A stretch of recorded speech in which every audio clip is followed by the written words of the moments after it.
สวัสดีครับยินดีต้อนรับเข้าสู่ช่องวิถีเด็กเสาะกราวครับผมแต้มแรกของวันนี้มาแล้วครับ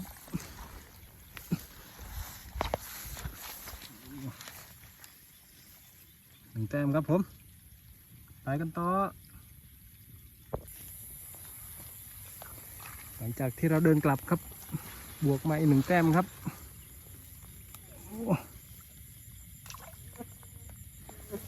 นี่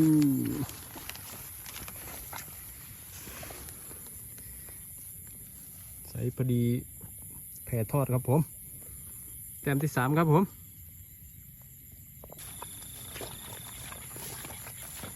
หลังนี้มีลุ้นครับ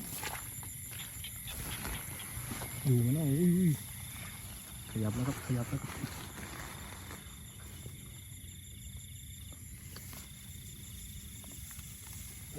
นี่มาอีก1 แต้มครับผมไซส์เดียวกันหมดเลยครับแจ๋ว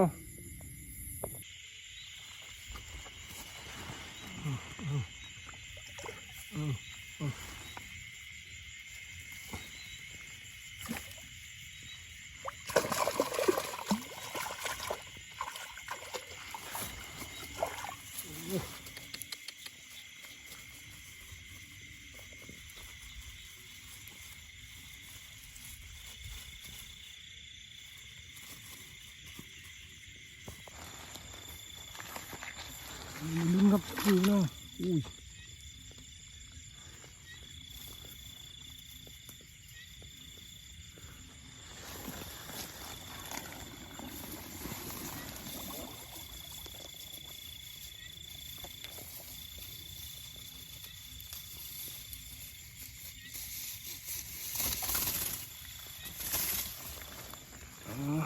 มาอีก1 แต้มครับโอ้ติดกู้เลยครับ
มาแล้วครับไซส์ที่ตามหาครับ แล้ว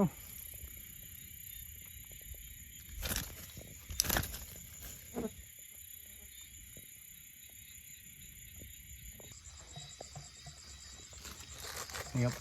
ผลงานค่ำคืนนี้ครับเดี๋ยวเราไปลุ้นตอนเช้าดูครับว่าจะหมานไหมครับตอนเช้าเนี่ยก็ใส่สวยๆเลยครับหมานอยู่ครับนี่สวยๆเลยครับ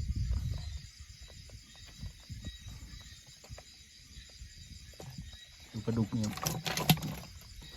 ไปเดี๋ยวเราไปลุ้นตอนเช้ากันต่อนะครับผมไป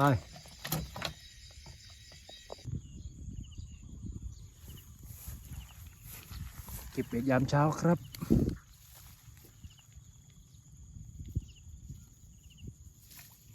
อุ้ยมีไซส์ครับไซส์สวยครับนี่ไซส์สวยครับมาแล้วก็ไอ้บู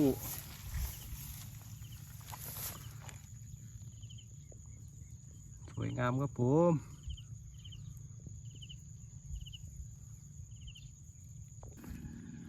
โอ้มีลุ้นคู่เลยครับนี่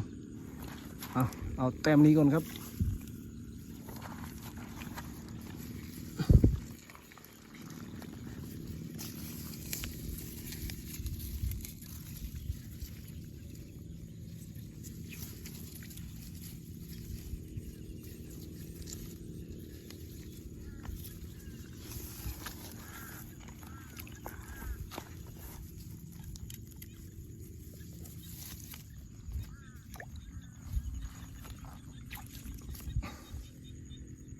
อยู่ไหมเนาะแต้มนี้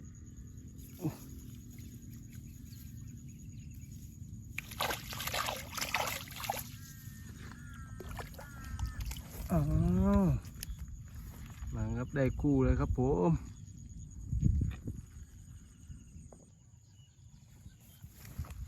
หลังนี้มีลุ้นครับ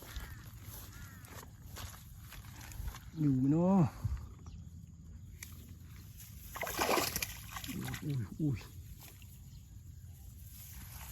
มาแล้วครับใสสวยๆครับผม